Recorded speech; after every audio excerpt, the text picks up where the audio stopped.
Hi. So I was a bit apprehensive about doing this because starting off, I just really didn't feel like I had anything worth sharing. And it honestly feels like this is a time for a lot of us, as I've been repeating in a lot of the intuitive channelings and readings that I've posted so far, the most important thing, and it becomes more important by the day, honestly, is to tune into yourself, listen to your intuition, build a working relationship with your body and your life so that you know what language it speaks and you know the symbolisms and the patterns and you know when to pivot, you know when the safe point is to take risks, you know when to make a decision so that decision results in the most successful outcome, so to speak. Like, you know how to pierce through the veil and find the frequency of whatever it is that you want. It's possible. It's becoming easier and more accessible for us to be able to do that, such that we don't really need, like I said, like I've been saying, tarot readers or in betweeners or people to intervene with our communication with our life. It will, the information, whatever information or truth that we need to know or decide on or whatever, will come innately, very, very quickly. And it should come straight to you. It doesn't need anybody to interfere. Um, with that being said, though, I do have some opinions as per about what I think is happening right now, and specifically about what I think is moving into the new month of June. I'm recording this, I'm streaming this at the end of May 2026. Currently going through my own, as you can hear, I'm sure, with my voice, physical symptoms that on paper I'm sure is something like flu or whatever the fuck, but that I know on an intuitive level has to do with the energetic changes that we are all going through collectively. Obviously has well to do with winter, but like I'm saying, this is all coinciding. It's all converging along with other things. And I think that this can be true for other people's experiences as well. You'll find that you fall ill on a week where you are extra tired, extra exhausted, or maybe at the edge of your burnout. So that the reason you fell ill may be because of your burnout. The same can be applied to any, as I mentioned, spiritual and energetic shifts that you may be going through at this time where you are, where the idea of realizing things or expanding whatever understanding you may have had before causes physical reactions. It is also scientifically proven at this point, I think, right? Via grief, trauma, how that causes physical reactions. So this should be no different with something like what I think is the main thing happening right now. I'm saying it for the third time, the energetic and spiritual shifts, where we are having very new ideas. And I know I've repeated this phrase very often. And I suppose we keep reaching a new level of this, where we have very new ideas of who we can be, what life can mean, what life can be about, what it can look like, what makes us happy, why we get angry and sad, and the emotions of. Please can I have a muffin? Yeah, you can open the fridge and find it. The emotions of anger and sadness, I think, are the most useful, central, important. They have the most clues, I guess, about who you are and the kind of changes you need to go through during this time. And I think, especially during spiritual, energetic ascensions, anger and sadness are very, very useful. In my opinion, more anger. I guess the two of those emotions could be used together in like a I don't know, like a mixing pot. But for me, anger equals movement. Sadness is very stagnant. It must have its time, but it is very stagnant. So I don't know. To each their own. Although I will say that along with ascension periods, along with the anger and sadness, grief seems to be another very central, or I want to say weapon that our souls, God, source, the universe uses to break us open. Yeah, that breaking open and that shattering of your world and the pain, it leaves you vulnerable and therefore malleable. So you, I believe, are, it's honestly, it's pretty fucked up, but I do think that there is a sense of being able to achieve your manifestations faster when you're going through grief or trauma, whatever the fuck, because like I mentioned, your energy body is porous. Is that the word? It's open. Like there's more room for things to flow. There's more room for things to leave. There's more room for things to enter. Lots of new things can happen during that period of change. And that's something I feel a lot of us are going through right now. And that's something that I feel winter tends to do to us and is going to start embodying more of itself in the future, more grief, endings, change, transitional periods.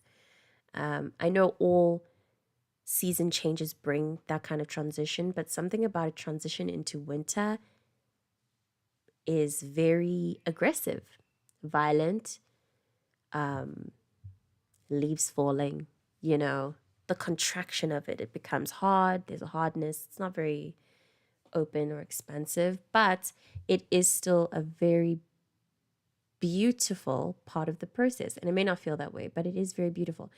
And I think that during these times of transition and change, whether or not, regardless of your season and regardless of whatever phase of life you're in, of course, if you're watching this and you don't resonate with what I'm saying, please stop watching.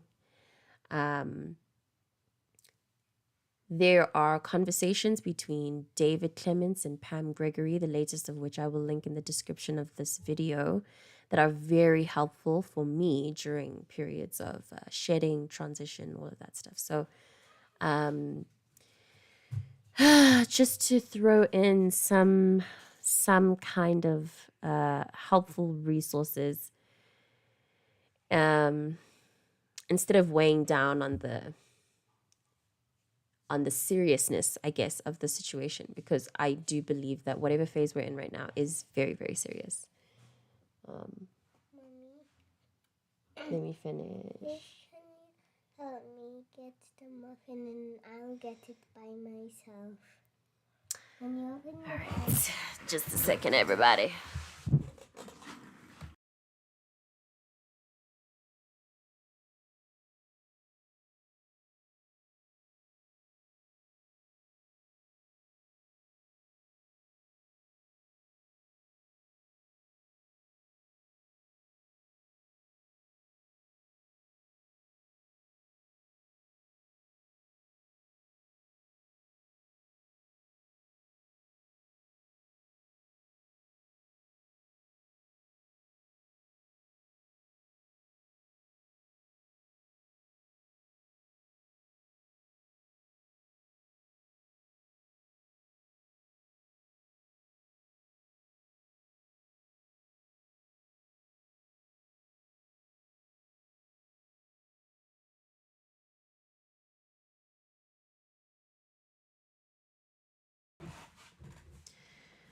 I've forgotten where I was, but it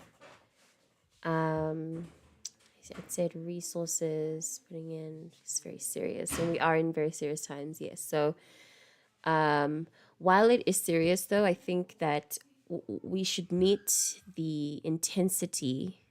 I think that's a better word to use versus seriousness. I think we should use the intensity, or I guess seriousness, of the situation to invite, or I guess to get more serious about our connection with what is true. I wanted to say our connection with God, divine source, wada wada. But I feel I really want to make. I want. I'm okay. On a personal level, I'm trying to start making my connection with God very objective and factual. Something about what we do in the spiritual community when we use all of our words like divine and all of that, it's starting to become saturated, or like it's not. To me, it's. I've been mentioning this, but it's starting to become worse, more diluted, and trivial, almost invalidated. The whole idea of spiritual practices now being compacted for the masses, something about that translation is, in my opinion, making it harder to connect with God, all while it's actually getting easier to connect with God. I don't know if that made sense.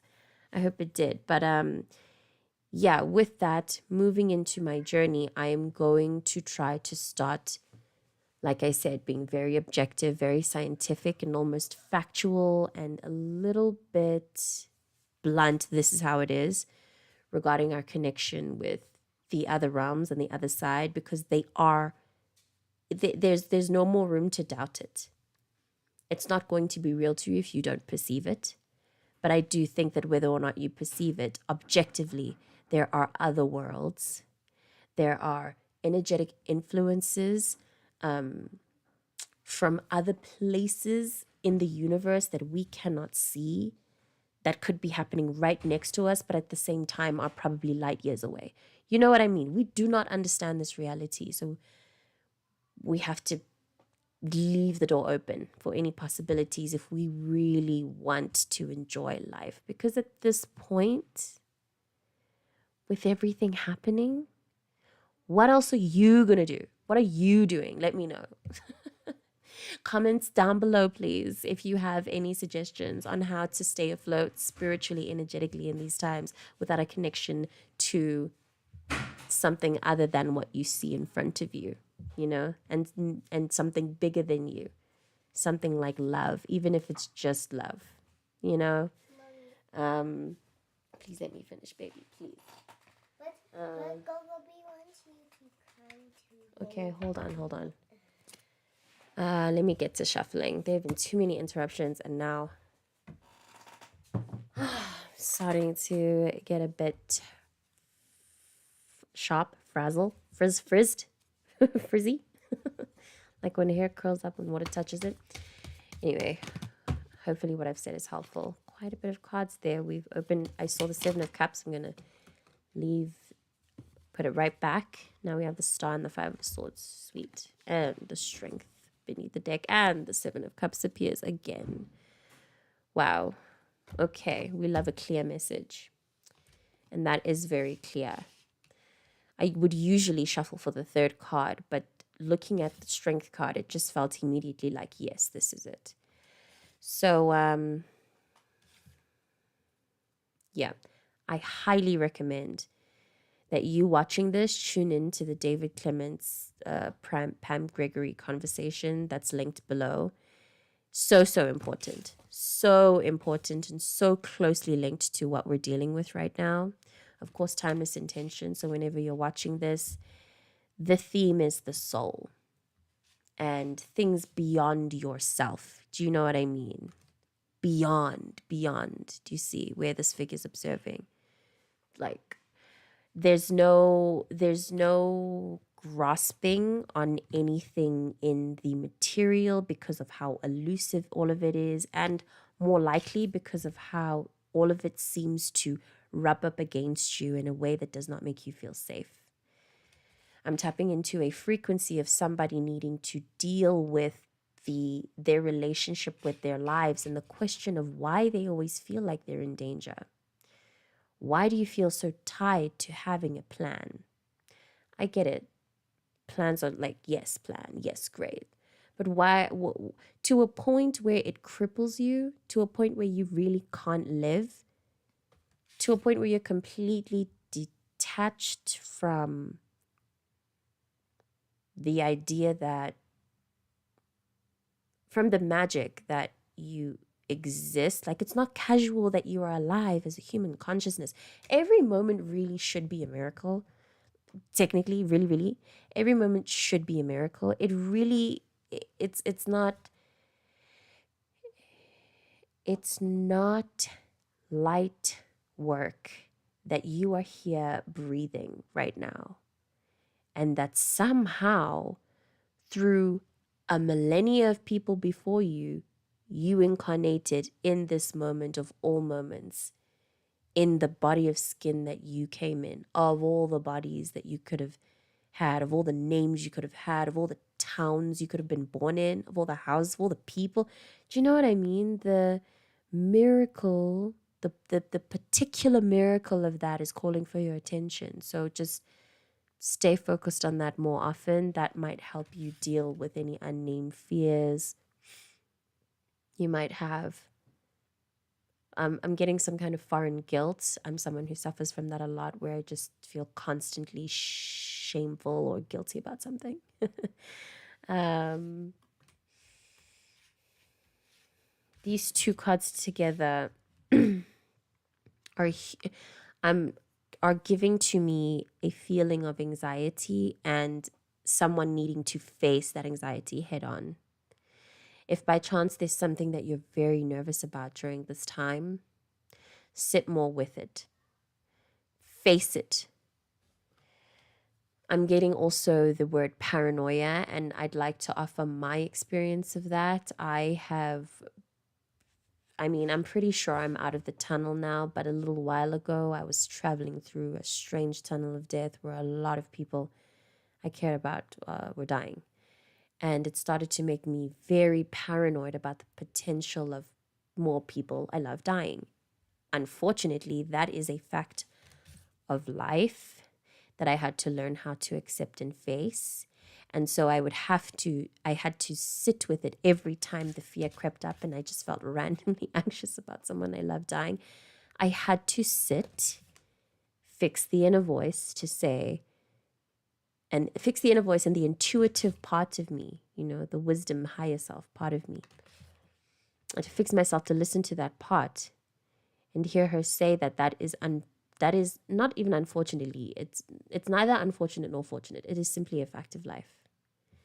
Your fears and anxieties, they are valid, but that's not to say that you must now be nervous all the fucking time. It's just, try to accept them as a fact of life.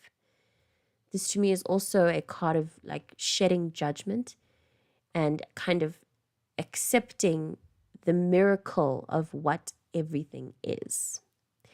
It really is, again, such a miracle that we exist on this spinning ball in the middle of the middle of the middle of the middle of what? We don't even know.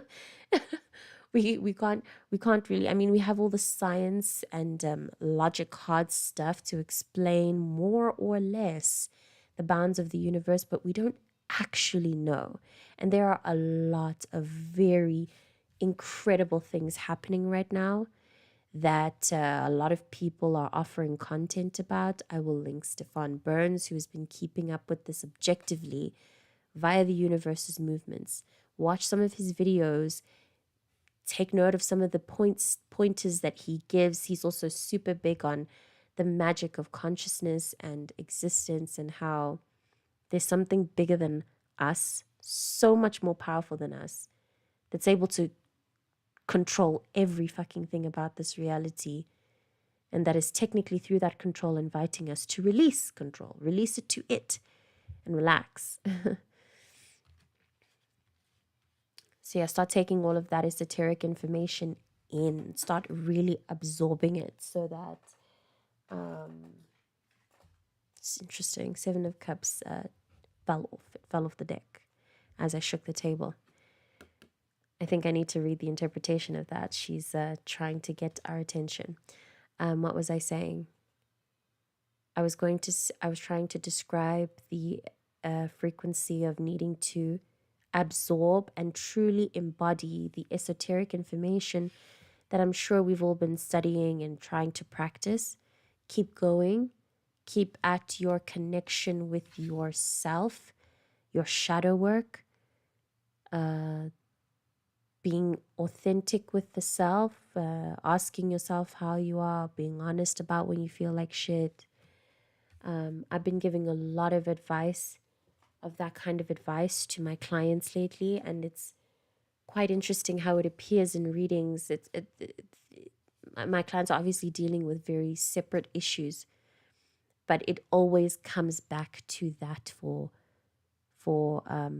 what I have to offer them, and I find it fascinating that is a solution, as simple as it is, to try to be honest about how you feel. Seven of Cups. I subconsciously, though, searched for the Strength card as well. So while it's here, I think I should touch on that and offer the interpretation of it, saying release and resolution of unconscious material, your deepest fears, confusions, desires, anger, sexual urges, their transformation into spiritual energy, emerging from difficulties with increased inner strength and endurance, courage, hope, calm assertion. I feel called to link that calm assertion sentence to the sense of how it feels to be connected to your higher self and your intuition and all of that. It's always very, very calm. Even through anxiety or grief or whatever, there is this sense of calm all the time, actually. All the time. Even as you're watching this, your higher self is present. And it's a matter of, I suppose, inviting them in, standing up, no longer being afraid, or at least being afraid bravely. Because I do have to put out there that there's nothing wrong with being afraid. This do not fear thing that we sing to each other, I don't think it's that realistic, because when things are scary, and we are human, and fear is part of it. So it's okay to be scared. I like to remind even myself that it's fine to be scared, but it's not fine to be so scared that you don't do anything, you know? We have opportunities, choices, avoiding decisions due to misunderstanding what is needed, the opportunity to review your dreams impartially and to follow the way that speaks most powerfully to you, not necessarily the most practical.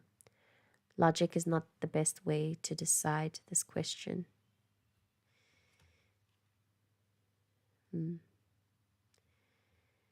It's difficult also to locate what speaks most powerfully to you when you are dealing with the fears and the shadow work and all of that. But if you can trust that on the other side of this, you will come to a sense of truth. Like it's almost like the truth is a living organism, and it is walking, it's using its own legs to walk to you as well. So you can trust that it's doing its end of the work, and you just keep focusing on your end of the work. Perfect. Oh my God. I just landed on the Five of Swords. We have a need to face the fear that governs your life, sometimes a need to accept a situation in humility and grace until it becomes possible to change circumstances. Feelings of shame, resentment, anger, fatalism, oppression, perceived betrayal, sexual harassment, or domination.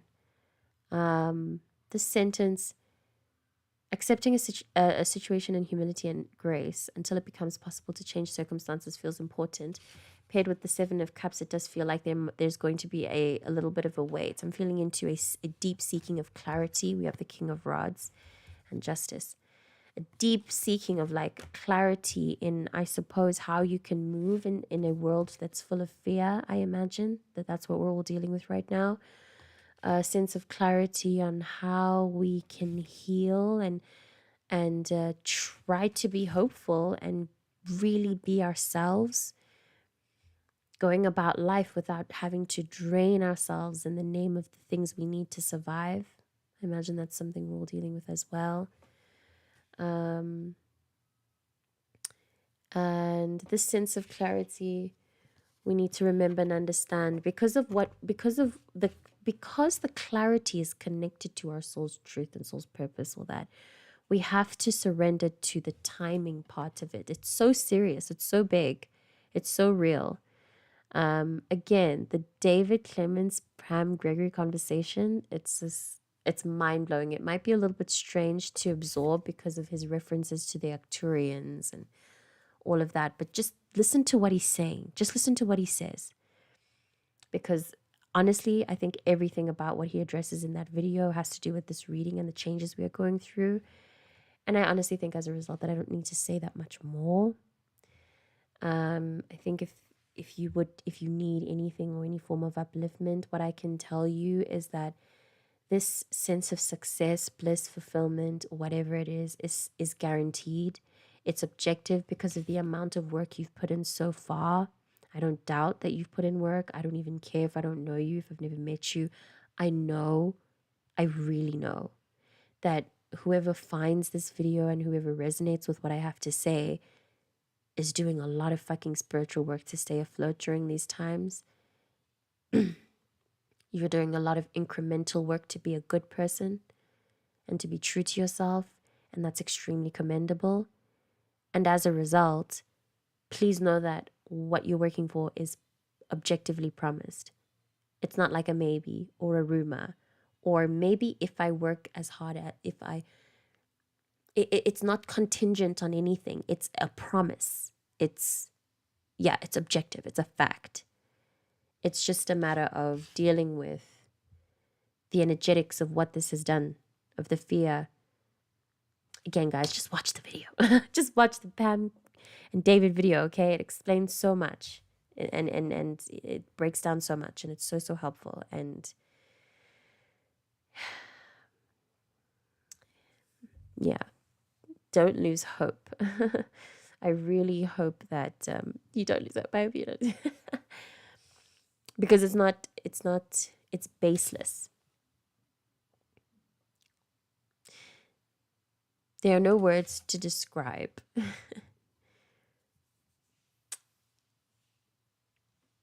There are no words to describe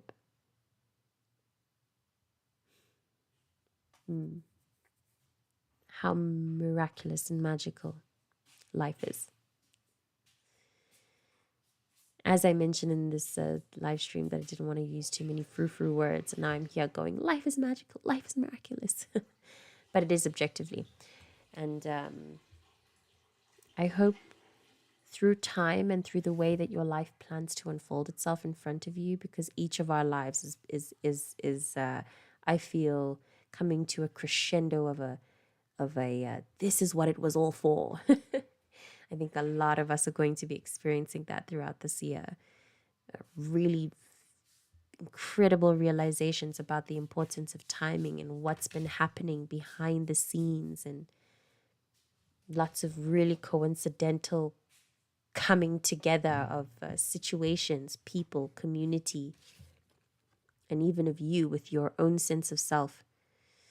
It's magic. It's really, really magical. It's a very magical time. It may not feel this way. I'm feeling into the potential of exhaustion because of how energetically taxing this period is, and how hard it can be to work on your discernment and your connection with hope and staying grounded and knowing that you will always come with a solution. It is very difficult to stay afloat and to be your own support system and your own backbone and your own, come on, stay hopeful, you can do this, stay faithful, da-da-da. It's very, very hard to support yourself spiritually.